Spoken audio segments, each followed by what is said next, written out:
like to call the order of the Plan Commission meeting for April 7th, 2021. Please stand for the Pledge of Allegiance.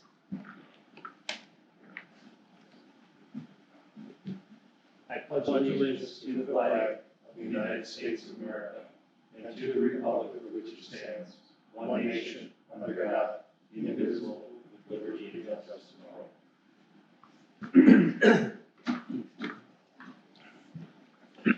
Roll call. Commissioner Graff. Here. Commissioner Oliver. Here. Alderman Kubaki. Commissioner Gazano. Here. Commissioner Buckmaster. Commissioner Bartlett. Mayor Petfalski. Here. Planner Trizbitowski. Here. All right, we have a quorum. Statement of public notice. The agenda was posted and distributed to all news media requesting notification in accordance with the open meeting laws on Thursday, April 1st. Thank you. Approval of the minutes from March 2nd, 2021. Approve the minutes as read. Second.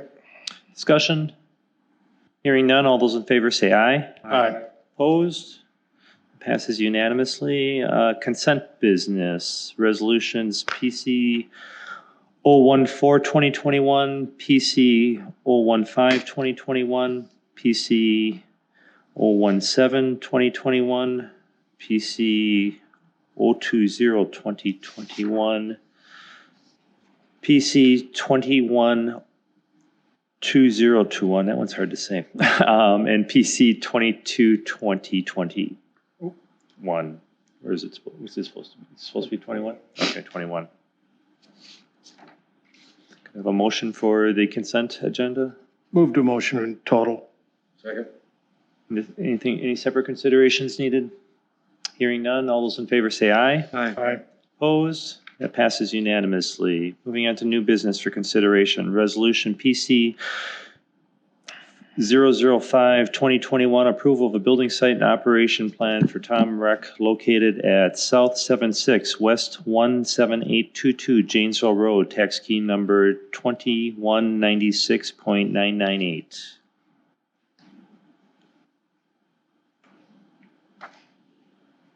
Someone make a motion to get that on the floor?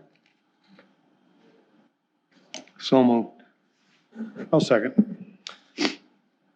Discussion. Adam. Thank you, Mayor.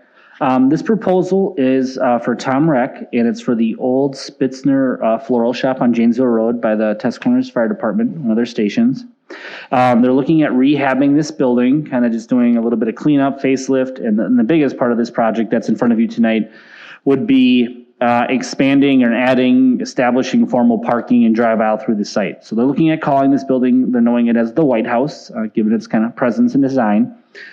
And along with this parking, the reason the parking is needed is they're looking at formally making sure the first floor is established as a like retail use, but also could have some office component to it, and that the upper level of the building would be used also as office space for tenants of that lower level. The upper level used to be residential, but given that the zoning is commercial and given that the property sat unused for residential specifically for so long, they kind of lost that grandfathering use. There was a process they could have gone through to ask to be re-allowed that residential above, and they chose not to take that step at this time. But so they're looking at commercial, office, retail type uses here. When Janesville Road was redone, there was some new access points installed onto this site, as well as they lost a lot of the front area of this property. So establishing new parking is really critical. So there is an access point on the east and west sides of the building. Currently, the west side has a driveway that led to like a garage. And what they're looking at doing is setting up basically a loop around the building. It will be set up and marked for one-way travel. So you'll enter on the east side of the property. And they're going to have a total of, let's go back here for a second. The drive aisle on that side of the building is at least 13 feet in width. For one-way travel, it has to be at least 12. As the driveway goes around the building, one of the things staff will make sure at the time of building permitting or zoning permitting, we'll be making sure that the 12-foot width is met all the way around, but it does appear to be met. There are 3 parking stalls identified immediately east of the building that will be parallel to the building along the west side of this driveway on the eastern portion of the site. And then there'll be 5 new parking stalls kind of in the rear or north part of the property. These will be on a permeable paver area as to not cause runoff and drainage issues. As well as there's going to be new curb and gutter installed around any of the new portions of the site, so the northern and eastern portions of the site. The driveway that's kind of on the west side of the building will remain as is without curbing because they're not really affecting that area. As far as the possible uses, like I mentioned, possible retail and office space, there's about 1,000 square feet on each floor. If the lower level were all retail, requires about 7 parking stalls, and that depends on exactly how much space is customer area versus like employee or back office. As well as then if the upper area were office, that requires about an additional 4 stalls. So that would put you at around a total of 11 stalls per the code. Now, they've noted, the owner, that they're looking at working with like a kind of a housing decor tenant that's tentatively coming in here, which they don't expect to be a high traffic user as far as customers go. But they are also noting that there is an existing garage in the northwest corner of the property that could at least house 2 additional cars. So what the resolution is worded to state that that the parking has to be, the 2 of the stalls in the garage have to be open and accessible at all times for tenants of the building, so office workers probably most likely, or retail employees, and that those 2 stalls have to be reserved for and open for that purpose at all times. They can't start parking a trailer or boat or something in there, just personal storage. That does have to count towards the parking. Those would be for employee vehicles, which then reserve the other site parking for the public. So staff doesn't really see an issue with this. The Plan Commission's welcome to discuss that. When a specific user does come in, even though we've heard of a tentative user, we will have to look at more details to see how they're going to utilize the space to make sure this is enough parking.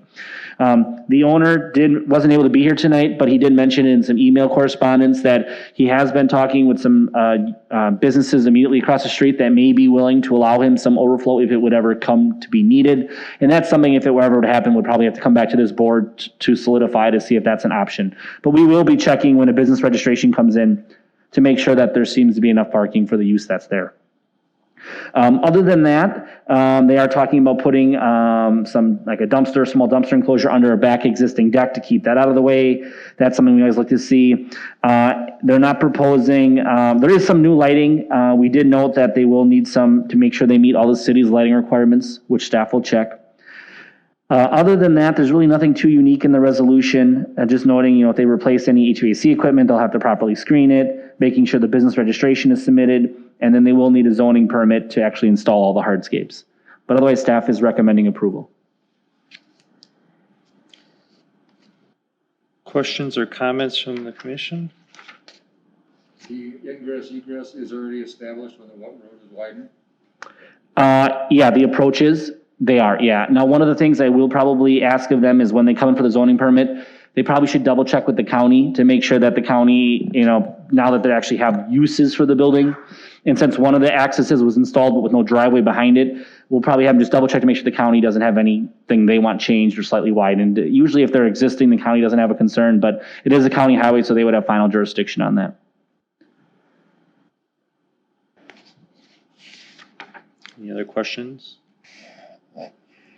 Adam, on that garage, I noticed it this afternoon when I was looking at this. They're saying they're possibly can get 2 cars in there. And I'm looking at the scaled drawing here, this one. Okay. How are they gonna get 2 cars in there? So I'm just looking at the survey now, and it shows 30 feet of frontage, but the only photo I have of the front of the building, it's hard to tell, and I don't know how accurate that one is, to be honest. I'm looking at on page 61 of the packet, there is a picture of the front of the building, and you can kind of catch that garage in the back corner. So Mayor, that page you're looking at is probably a couple pages before that. There's an actual photo of the front of the building, and you can kind of see the back garage, and the garage door looks a bit wider than you see on there. We can definitely double check what the width of that garage door would be. I mean, the garage itself is 31 feet wide, or 30 feet wide, but it's just a question of door space. If the door isn't wide enough for 2 vehicles, yeah, that is definitely something that we would have to talk with the owner about, and he may have to do some modifications to that if that's the case. And if that's something that we say, we can provide, we can require the owner to provide us, an accurate plan, and we can obviously do a site visit too to more formally look at the garage door size to make sure that there is safe, passable entry for 2 vehicles. If that's, something specific we want to make sure we do. Because I agree, yeah, if those 2 stalls are crucial to the use. Any other comments or questions? Just from the picture on the previous page, I mean, it does look like an 18-foot door on the garage. I just know that driveway is about the same width as like a large SUV. Yeah. So- And that specific drawing you were looking at, that's not a survey, so I wouldn't put as much weight on it. What, looking at the survey drawing is a better indication. I mean, you can see, like at the back of the building, from the back of the building to the lot line is 18 feet, and the driveway is a few feet short of that. So you're right, it's probably not quite too, one of the conditions could be that, if we're saying, yeah, typical 18-foot garage door, it must be an 18-foot garage door, and if it's not, I guess what does that limit? We could do a couple of things. We could either say they have to change it, or we could, that might be really involved, or we could say that just limits how much of the building space can be assigned for customer area. I mean, that's really what it comes down to, is how much of the space can be customer area. Is that a certified survey that we're looking at? It's a plat-up survey, which is the same equivalent. It's 30 and a half feet. I've seen that garage door open. I've seen a trailer and car parked in there at the same time. So Okay. it should be more than that.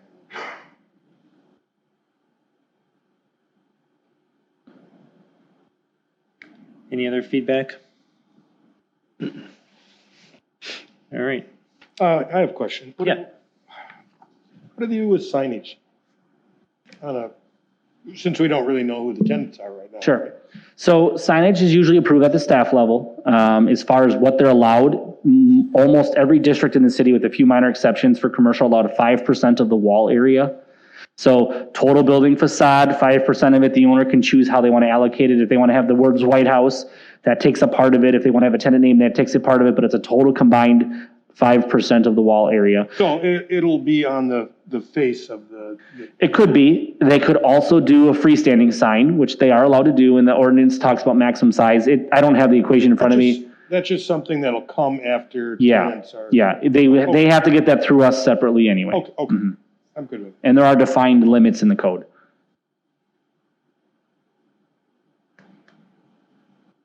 Any other questions? All right, hearing none. All those in favor say aye. Aye. Opposed? That passes unanimously. Thank you. Moving on to Resolution PC 016-2021, approval of a building site and operation plan amendment for Flores Automotion LLC located at South 84 West 18693 Enterprise Drive, tax key number 2223.994.013. Second. Discussion, Adam?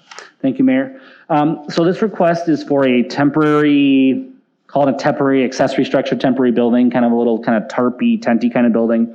The business reached out to us as they have a need for some upcoming workload increases they have to have some more storage that their building just currently can't contain. They are in the very early stages of looking at doing a building addition per the owner. And that's something that is their hopeful plan, I think, in approximately 2 years, if not sooner. It just takes time to kind of plan it out, figure out what's going to work, what they need. So what they're proposing now, in this plan, I give the owner credit, evolved a little bit from our talking. The location of this tent structure was somewhere else at one time, and through talking with them, and they decided to locate it behind the building, which I think is great. It's just a little more out of sight, out of mind. So what this structure will be is, you'll see in your packet, there's kind of some illustrations of what it looks like. It's about, I think, was it 30 by 20 in size? I think it said on there. Definitely much smaller in stature than the existing building itself.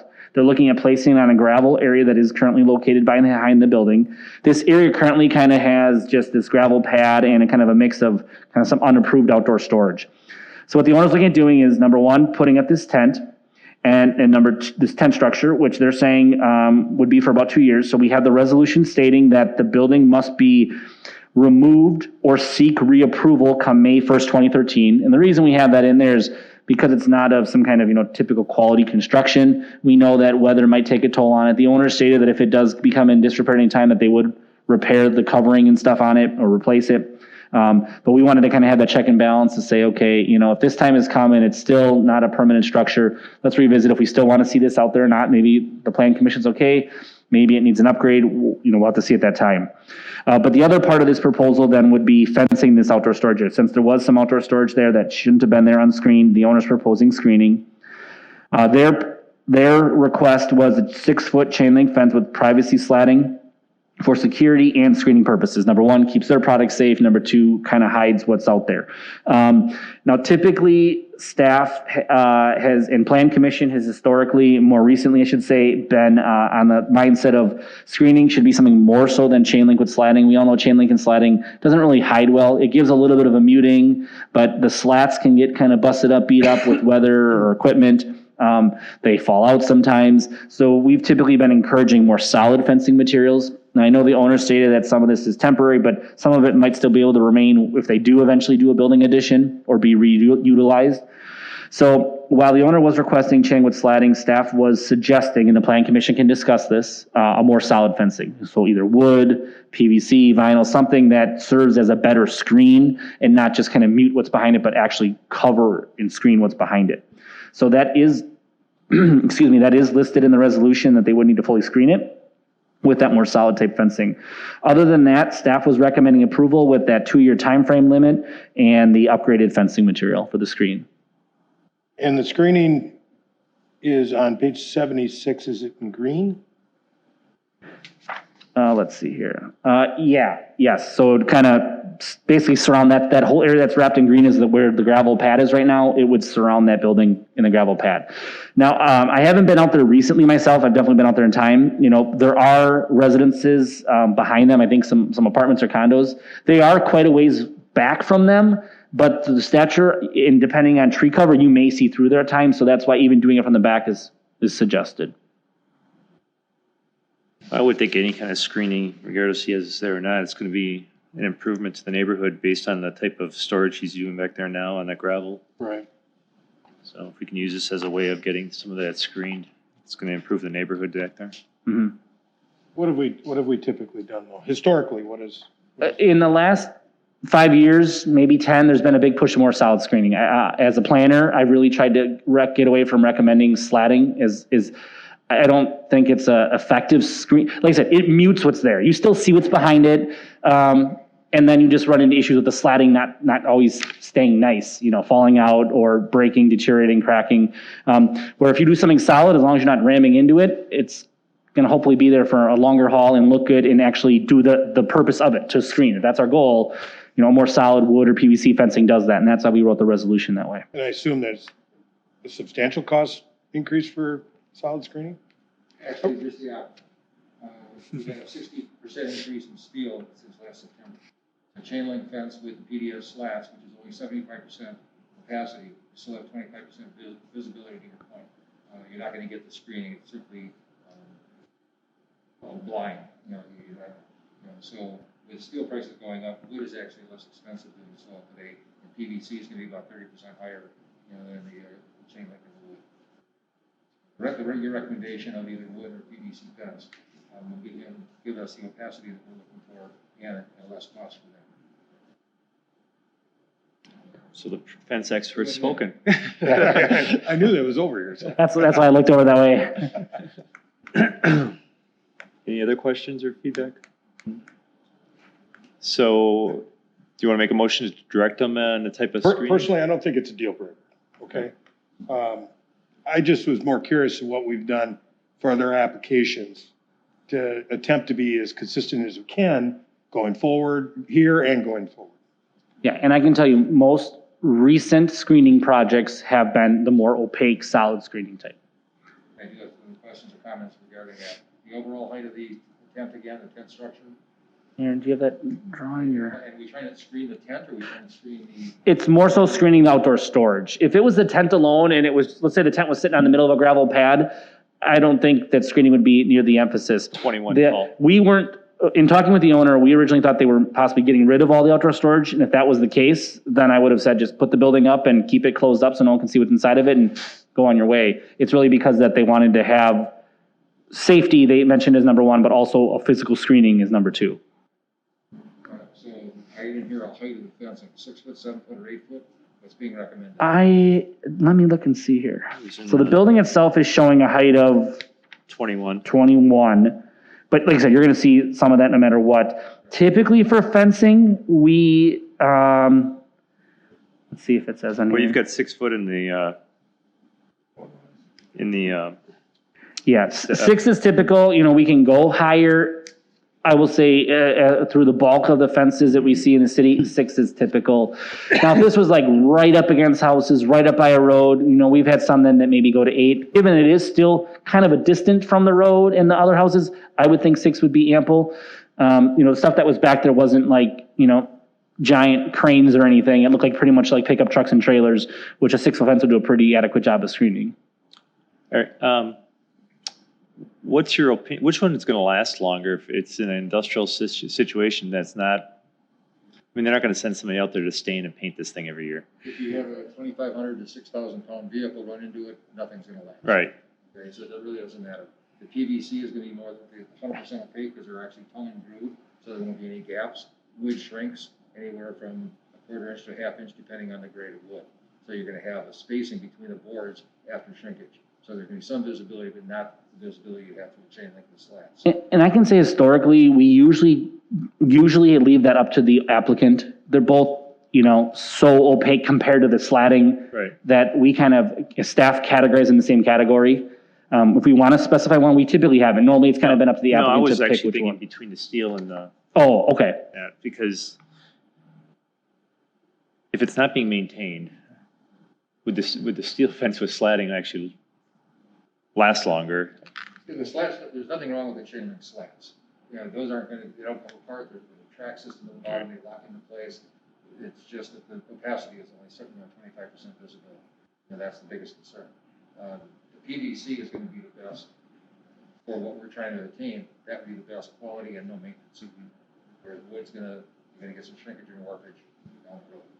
But you can still put those on, you can put wood fence on steel posts. Now, if the goal was to say we just want a fence for security, but we will store nothing in there outdoors, then I would say a chain link with no sliding is fine. The idea is, once you say I want it for outdoor storage, that changes how we look at it as planners.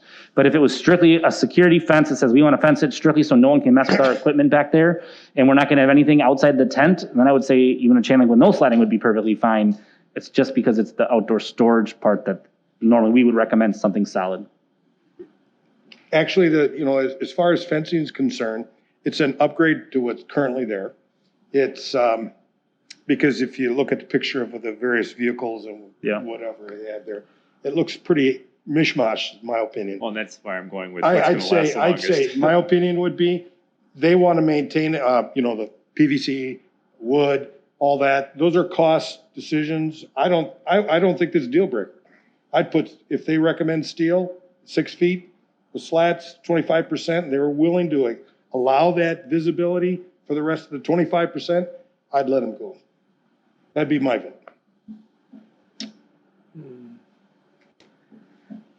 I'm not a fan of the slats.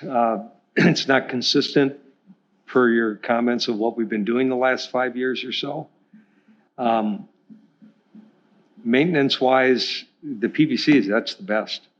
Now, I don't know that I would require that, but I think a solid fencing is more important for what they're talking about. And I don't think the cost is going to be that much different because of the cost of materials. I mean, it's crazy. I mean, and the reality is we're saving them, they want to, for outdoor storage, they're getting away pretty cheaply by being able to just put up this inexpensive tent, so. Mhm. All right, someone make a recommendation.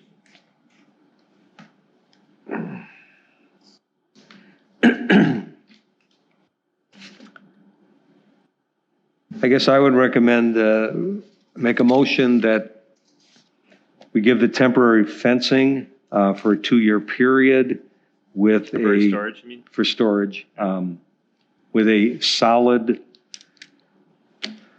what's the language we want to use here? Right now, the resolution words it as being a solid fence, and then in parentheses, I think it says wood or PVC. Okay. Solid wood or PVC. That's how it's currently already in there. All right, Then I would move in accordance with that. so then we don't need to make a motion. Yeah. Okay, I thought it was on a chain link already. I'm sorry, I didn't read through the They whole did resolution. ask for chain link, but since we were recommending it, we Okay. put it in that Put it in way, the but it could resolution. always be changed back. Okay, All right. all right. Any other discussion? Hearing none, all those in favor say aye. Aye. Aye. Opposed? That passes unanimously. Thank you. Moving on to resolution PC 018-2021, a discussion of a conceptual certified survey map for Neil Wallach located at South 94 West 13628 Ryan Drive, tax key number 2255.980. We don't need a motion for this one, just since it's a conceptual discussion. And as a reminder for everybody, but especially the newer members, conceptual discussions are something that applicants can ask for at a minimal cost, and they can put whatever level of effort they want into it to try to solicit comment or feedback, especially if they're asking for something that's a little bit different or out of the norm or needs a waiver. So they can kind of get feedback to say, where do I go with it? Do I go forward? Do I not? Do I look at other options? So in this case, the applicant has talked with staff probably 12, 13 years. He bought this property numerous years ago, and there was always kind of the hope to do a land split on it. Now, land splits are always tricky when a lot doesn't have frontage, because frontage is just as important as area when someone wants to do a land split. So narrow, deep lots are always a little bit trickier to split. When the applicant was originally looking at this property, there was at the time a very active subdivision proposal just east of it known as Gulfview Estates. So there's some info in front of you tonight that was per the applicant's request. One of them is a copy of that concept plan for the subdivision. Like I said, this plan was from quite a while ago, 12, 13 years ago, I think it was. And it kind of never went anywhere. Now, a couple times over the years, that subdivision plan has kind of reared its head again here and there and kind of faded away. Literally as most recently as today, I had a call from an engineer working with the owner of it to try to pick it back up again. So it may be happening again, but we also thought that 13 years ago, so I don't think anyone's holding their breath. Either way, as part of this development, there would have been a road access leading into this development that would have provided some additional frontage at the very front of the applicant's property, which would have made a land split easier. Doesn't make it necessarily 100% still code compliant, but much easier. Since that development hasn't happened, the owner decided, okay, let's try to do something else on our own and not be dependent on an adjacent, because we don't know when that will happen, if ever. So the applicant has proposed the sketch certified survey map that you see in the packet in front of you, and that's on the screens. It's a simple 2-lot division. Lot 2 meets the area and width and frontage requirements. So lot 2, which is the existing house that's closer to the road, is what you see. That one meets all the code compliance. There's really no issues there. The question really comes into the large lot. So the large lot, lot 1, which is just over 4 acres, has 94 feet of road frontage, which meets the minimum requirement of 80. But then what it has to do is it narrows down from that 94 feet down to approximately 25 feet when it gets near lot number 2. And then it runs that distance for 190 some feet. And then once it gets behind that other lot, it widens out to the full width of the property, which is closer to 175 feet. So the one specific question at hand out of all this is, normally we want 80 feet of road frontage per the land division ordinance. And we typically like to see that 80 feet extending all the way back to the lot widens out to its required width. In this case, there's that pinch point that goes, instead of being 80, it goes down to 25. So that's really the $1 million question here is, and the owner's looking for feedback on is that something the Plan Commission would be receptive to? So the owner's here to answer questions. He also provided some calculations, which he may reference, that are also in front of you here tonight. But that's the biggest thing. What does the Plan Commission think? Are they willing? Now, history, I'm sure, is a question, ask, hey, have we done this before? There are reductions the Plan Commission has granted, as some of you may remember. Some of the reductions have been as little as 1 or 2 feet. Some of the reductions have been maybe a 10-foot reduction. We did approve one in the last couple of years that was down to 20 feet of width instead of 80. But that was only at one single little point, and that was because of an existing driveway was there. There really wasn't many other options. That was off of Racine Avenue. So it's really up to the Plan Commission to discuss this and see if they are in favor of this. The reason they're here and not in front of the Zoning Board of Appeals is that it's not a zoning code requirement, it's a land division requirement. So it's still an ordinance, it's still a design guideline that the codes have that we still look to try to enforce. But anything that's in the land division ordinance, the Plan Commission has some discretion over, and that's why it's here tonight to kind of get this conceptual discussion. And depending where this goes, the owner may proceed to a full CSM, depending on the outcome of the conversation. Adam, Could you compare this to a flag lot? So, I mean, anytime someone does a lot that's narrow in front and widens out in the back, you could say is a flag, and I think we all use that term carefully because, flag lot, meaning like a pole leading to the flag. We don't like to use that word, right, because no one really looks at a flag lot favorably, but our ordinance, the way we've kind of always justified it is our ordinance allows a flag lot, but the pole of the flag is very wide, 80 feet. A typical code meeting lot would be 80 feet, then widening out to whatever it is. So it's almost more of an L, you could argue, than a flag in some scenarios.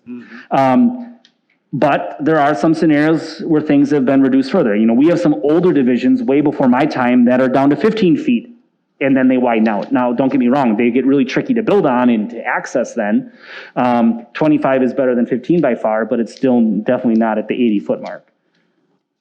I mean, I think in general, we were way back then, even, I'm not for or against this, but it's, I think since like 2002, we were gearing away from these types of lots, just because of issues that occur with that small access between the two lots, right? It's always good the first time, but then once they're sold, and then it's an issue. And then if you build around it, What's some of the concerns that happen with flag poles? I mean, besides they look ugly. I think it's the property line. It's very short, small, and then there's always use. From snow plowing to you're on my lot, you're on right. It's just it's hard to throw a fence up there. If depending on where they build. These have just been some of the concerns that we've heard way back since like 2003. I'm not suggesting that this doesn't seem as small as some of the, like Adam said, we've had some way back, some 15, and I remember some 20-foot that we allowed. And then I think we slowly tried to veer away from that so we don't set people up for being bad neighbors and stuff. And then the only other question I have here is that this is different in one respect where this Gulf view is not, so for this lot to happen, Gulf view is on the right side. Yeah. So that's the one endearing factor on this, is that this subdivision is actually on the right side. If it did go forward, it would not impact the issues, regarding a flag lot. So looking at this, and these calculations are kind of interesting, but they work. And so I guess just from a history and consistency, this doesn't bother me, but I'd be interested to know what, and there aren't a lot of these. No. That's the thing. So it's not like this is very common. This is not common, but there's not much you can do with, because you want people to use the highest and best use of their land, right? You don't want to landlock anyone because that's the only other. So given what the history back to even 2002 to now, and then, these do work. These calculations work. I don't really have an issue based on that. Yeah, and I can say one thing, using the one that's 15 feet as example, which is on Lake Tanoon, which someone's actively trying to build on right now. That's tough because you have to keep, a driveway has to be 3 feet from each lot line. So you automatically have to write off 6 feet of area as unusable. Now here, 25 feet, take away 6, you're still left at 19. 19 is very wide. If someone has a long driveway, because odds are, I would expect someone to build in the back portion a lot. Unless you're doing a tinier house, most people are going to want to build in the back where they have some privacy and some acreage. And if you were to get a driveway back there, long driveways are not usually really wide, just for cost, right? You're never going to see a couple 100-foot long driveway that's 2 cars wide. They're usually 1 car wide if they're really long. So in this scenario, 19 feet is more than ample for a 1-car driveway, and that's what they'd be allowed. Now, one thing I forgot to mention, the owner has thrown this out there. Now, I have mixed feelings on this, but they've offered that if it made a difference, they'd be willing to try to do an easement 25 feet into lot number 2. That would basically be kind of for access rights in case the owner of the back lot number 1, ever needed more space. They were willing to offer that. Now, easements can have benefits, but they can also cause more problems. So, the owner and I have talked about that as pros and cons. to me, you're almost just doubling up because now someone owns it, but someone else has a right to it. That can almost cause more problem. I think it's better to say, here's what you got, work with it or don't work with it, you know? I would agree. I think adding an easement onto the plot would just create more problems down the road. I do have a question there too. It says garage to be raised, self-explanatory. To the right of the garage to be raised, is that an existing dwelling? Yes, it's an existing dwelling. Right on the property line. Well, it's 48 feet away. I mean, that's way more than the zoning requires. And it's 25 in front. That house would be compliant with all the lot lines around it. Yeah, and that zoning's 25. Yeah, some districts are as close as 10 or 15. This one's 25. Now, don't get me wrong. The other house on the other lot would be 25 too. By the time that is, you're at least 50 feet house to house. At a minimum, most people would choose probably not to build that close.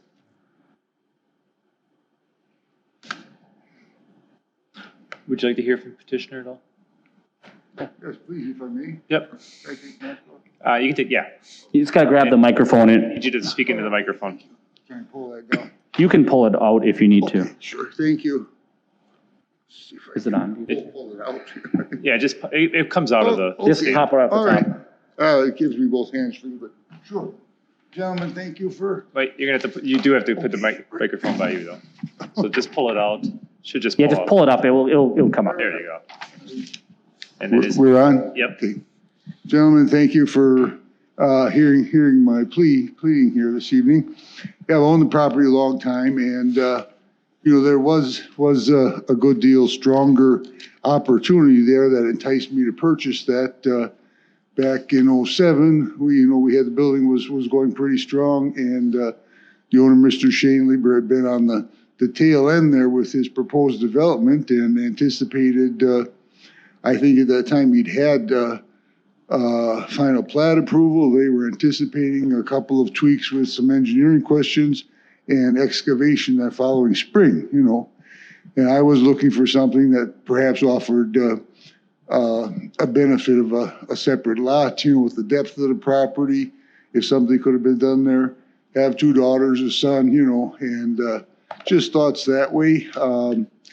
And of course, with the crash of '08, nothing really came back to fruition for years till we looked at perhaps 2013. And I think one of the earlier resurrections there was one, as Adam had mentioned, the Bell Chassis subdivision. I think that the city itself had taken control of, and a developer came in and finished that out, From that point, I had approached the owner there with the same rationale. Things are getting started again, try and re-energize his thoughts on that. And for next couple following years, certainly the desire for housing in lots was back as it is today. The biggest pinch we see today is, of course, the hurt with the cost of materials right now. But so that, and I had petitioned the owner there. I said, gee, if it's a better fit for you, I honestly believe my parcel would have been a beneficial addition to his platting there, offer him a greater opportunity with the infrastructure he had set there to be able to involve that. And interest had passed there. It's the last year number 5, I think, Adam. Probably, yeah. Yeah, the owner has reignited interest and expressed that with the Plan Commission, 18, 19, 20, 24th year now. That he's had that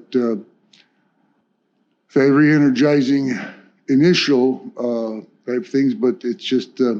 So if they go forward with if they do end up going forward with the subdivision, would that change any of your plans right now, or? It's been there that's been a proposed scenario for 5 to 7 years, and it hasn't happened. I was 53 years old at the time. Today I'm 67 years old. My wife's 72 years old. She's been a Muskego resident just about all her life. Served the Muskego community as a rural letter carrier for over 20 years. Retired 2013. You get placed around different delivery areas, but she actually did deliver out in that area of time, and Let's stay focused to this. yeah, I'm Okay. sorry. Just for the history on that. Sure. But, as far as changing plans, you know, it's similar to the result that would have been achieved with that road coming in. I think for reference, similar that way. And the time or the confidence in that taking place within a lifetime now, you know, just doesn't seem feasible to wait and the carrying costs any longer, you know. So that's why with, and Adam had, he pointed out the qualifyings on that, but understood my frustration. We've communicated for a number of years and encouraged me to consider making a presentation, see what kind of response we got. So this, to my mind, again, as Adam had said, what we're actually doing is creating two lots, whether one, the one that's actually the smaller of, or the very, very much so conforming, where it does kind of bump into the stature or the body of the main parcel. That percentage of reduction on a 190-foot width area certainly sounds substantial, but there are other definitions to that, so to speak, that 190 feet of depth or going into that lot line, that 1,280-foot lot line, actually represents about a 14.9% portion of that depth, the full 1,280 feet of depth of that lot number one, that's actually affected by that narrowing, you know. Okay. The other thing, and it did, and even listening to the gentleman this evening, Adam, I'm aware of as well. I had a friend lived on Hillendale Drive and the narrow drives that went back behind some of the properties there, and people built. So I was aware of that, but the almost fear of the term flag lot, you know, when it's discussed in any kind of forum with your concerns and considerations for that purpose, certainly understood. I think the rationales, as I've understood them, and as Adam had shared with me, the required width of a lot, the 150 feet, is a code necessity. You know, it's strict. The representable or recommended 80-foot entrance area is more along the line of recognized, and that is what he had stated to me. That gives the Plan Commission an opportunity to consider some areas of consideration that to make something work. You know. Sure. In the interest to move this quicker, I'm going to have you pause for a moment because I don't want you to talk yourself out of this, because that can sometimes happen. But do any commissioners have any specific questions for the petitioner that you'd like to ask, or do you? Yeah, pardon my ignorance on this, but what is the intention of putting structures on this property? You've got a big parcel on the south part, and then when you get through the driveway, there's a considerable piece of land. Are we looking at multiple homes or just one home? What would be allowed? Well, it would only allow one principal dwelling, one single-family home. Because the lot is over 2 3/4 acres, it could allow a guest house if they wanted. Don't get me wrong, those are few and far between. There's many people that put a single home on much larger land. And as far as where it could be built, the most practical spot would be in the more rear area where it's larger. But if someone could design a house that would meet setbacks and offsets in the front, which would be kind of an odd-shaped house, it would be pretty narrow and deep, but it's possible. It could, in theory, go up front. More practical would be in the back. Is it possible that if this, we grant this, and then that subdivision comes to fruition, nothing's happened on this yet, that they could divide that lot 2 into 3 other lots? Look, 2. Well, I could see 2 definitely, but well, the way that subdivision was proposed, The only thing that really gained this lot was about 100 feet of road frontage at the very southeast corner of this property. Okay. So what it did is it really just allows that 25-foot width to be a little bit less, a little bit narrower. Now, that does bring up a good question, though, that, one of the things we look at with land divisions, and it was not looked at when this original Gulfview Estates was proposed many years ago, was providing access to adjacent sites. And on that plan, you'll see it shows an access to the east, it shows an access to the north. I think because of what some of the other lots did to the west, there wasn't a huge emphasis for it, some reason, I don't know why, to not go westward with the road extension. But that could be something the Plan Commission could revisit when this plat comes back, if it does, which it sounds like it might. If there was a road stub provided to the west, that would be the only way that the petitioner might have the ability. But now he's got a lot more cost because now he's got to extend a roadway, actually, a cul-de-sac bulb and stuff, or a roadway. That might make it cost prohibitive, might not, but it might give him the ability to divide lot one further. But just looking at that plat as a surface, it really just gains him a little frontage, which makes that 25-foot area maybe become a little wider. So it does definitely help the scenario. Might not necessarily get other lots, though, unless we look at some kind of road connection, which may or may not be cost effective for everybody, the developer as well as the applicant here. Okay. Any questions? Anyone? I have a comment though. So I think when we look at these, this is the way I'm approaching this. So in particular, the zoning is RC around, and the new subdivision here, or even the one that has a plot, is on the east. And there's that doesn't inhibit the highest and best use of anything being proposed or existing. And I think that's the way I'm looking at this. I'm not concerned about the road yet because we don't have anything by us, right? So, but generally when we look at these plots and land divisions, especially in the old flag lot, is it inhibiting anything going forward? Is it inhibiting the highest and best use of the surrounding land, right? Is it changing the atmosphere, the rural atmosphere, quality of life, affecting a transition between one zoning district and another? And in this case, it's not. So from my perspective, I'm fine with what's being asked. So I'm sorry. So, I'm good. So, I'm sorry. Anyone else? You living in the home on lot one? I'm sorry, sir. Are you living in the home on lot one? No. The home is built in 1955, does need updating. It was simple, basic construction, when we bought that, in '07, and had considered at that time moving in there. At the time, we also had, what was the required, point of sale inspection from building department. And as many homes in the city of Muskego had, I'm sorry, should we be doing this? Yeah, I'm sorry. As many homes have in the city of Muskego with our clay makeup soil, the block construction basements did have pressure on walls and required a building inspection on point of sale.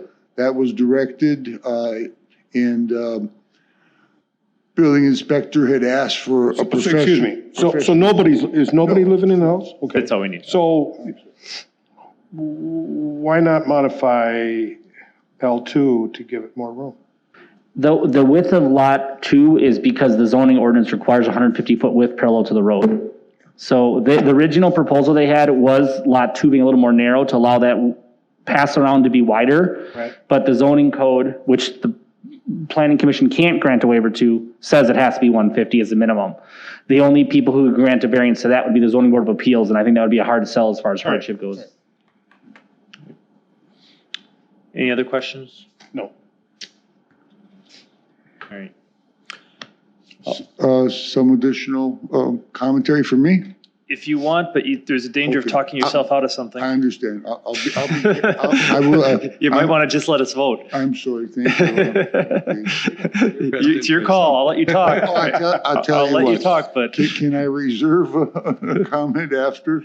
no. So No. you either speak now or forever hold your peace. But I would just Okay, caution you right now. No one's jumping up and down saying no. Yeah, you're good. Thank you. Okay. Don't shoot yourself in the foot. Yeah. Thank you. All those in favor say aye. Aye. Opposed? Passes unanimously. Thank you. Yeah, just good consensus though. You know what? There was no vote on that, but That's right. there's no It objection gives to you the this. direction. They're in Got favor of direction, it. yeah. Objections. They're in favor of it. Okay, thank So if you. there's no objection to bring this forward, get it done, come forward, and we just got a preview of what you might get for a vote, so. Appreciate it. No problem. Thank you very much. Sure. It's a resolution that, like I say, look for a long time, and I appreciate the consideration. No problem. Thank you. Thank you. Thank you. All right, moving on with Resolution 019-2021, approval of building site and operation plan for a two-family residence structure located on Lot 17 of Northfield Green Subdivision, tax key number 2172.027. Move to approve. Discussion. Adam. Thank you, Mayor. This is a proposal for a duplex or two-family structure, I should say, on Lot 17 Northfield Green. This area is in the Moreland Corridor South Design Guide, and that's why this building is in front of you for review, to make sure that design guide is being complied with.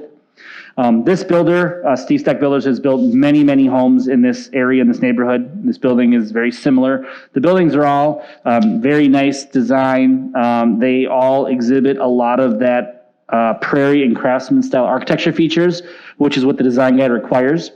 None of the buildings are exactly alike, but they have similar characteristics, which have always been looked at very favorable. So the buildings don't look like carbon copies of each other, but they also have enough that ties them together so you know it's a nice neighborhood. As far as the proposal goes, there really aren't any issues that staff saw. Everything seems very straightforward for what we're looking for and what we've looked for in past buildings in this neighborhood. One of the only items that was found in the review was that one of the enclosed decks on the back of one of the homes was a little too close to the rear lot line. The owner's been made aware of this. He understands that he may have to make some modifications to that deck, or maybe remove it, change the size of it, whatever. So they're well aware of that, and the resolution notes that when they come in for permitting, they just have to make sure that deck is compliant with the rear offset along Janesville Road. The other thing is that their landscaping didn't show much landscape around the back of the building, which was a very similar comment when they did a building next door to this, which was not too long ago in front of the Plan Commission. So we just have it listed in the resolution that they need to add more landscape along the back of the building, and we'll review that at the time of the building permit review. Otherwise, a lot of nice decorative features, exposed beams, shake material, brick column features, brick banding. The building elevations do not all have 50%, but one of the things you'll see that are listed in the supplement is, as a whole, this Northfield Green neighborhood, a lot of the buildings don't meet that. It was more important to look at high-quality architecture than a strict material percentage. And you'll see in the supplement that all the percentages of materials proposed are all generally right around, if not exceeding, what most of the other buildings have had. So you can make the case to say this has either the same or more masonry than the other buildings in this development. So staff is recommending approval subject to those couple conditions mentioned. Questions or comments? I'm just curious, will the units be sold individually like a condominium, or will it be owned by one party? So as a city, we can't restrict either way. Technically, it's built as one building. Right. But I can just tell you from history of every other building in this development, all of the owners have chose to condo them and sell them as two. I believe that's the case here, but as a community, as a city, we can't say one way or the other, but I'm confident that's what will most likely happen here. Thank you. Any other questions? All those in favor say aye. Aye. Aye. Opposed? Passes unanimously. Moving on, miscellaneous business. Yeah, so this item here, Pops Marketplace, as you may recall, they came in front of the Plan Commission last year for operations through the 2020 calendar year, which seemed to go very successfully. No problems that we really became aware of, which is a good thing. And as part of their approval, they have to come back in 2021 for any 2021 activities. So the mayor and I recently were talking to the owner of Pops Mark, and he mentioned that he is going to be coming forward. He knows he needs to come forward for the next meeting for any 2021 activities that are outside. But he did have one planned, Mayor, do you remember the date? I don't know. It was before the next Plan Commission meeting, very close to it. I think it was early May. And he just wanted to kind of bounce it off you guys to just kind of give you a heads up and see if there was any concerns you had, that if we kind of just gave the preliminary okay for that one event, and that all of the rest will be coming more formally in front of you. we have to allow that. Any objections? None. All right, thank you. All right, perfect, thank you. That's all we needed. All right. Motion to adjourn would be in order. So moved. Second. All those in favor say aye. Aye. Opposed? We're adjourned at 6:56. Thank you. Thank you.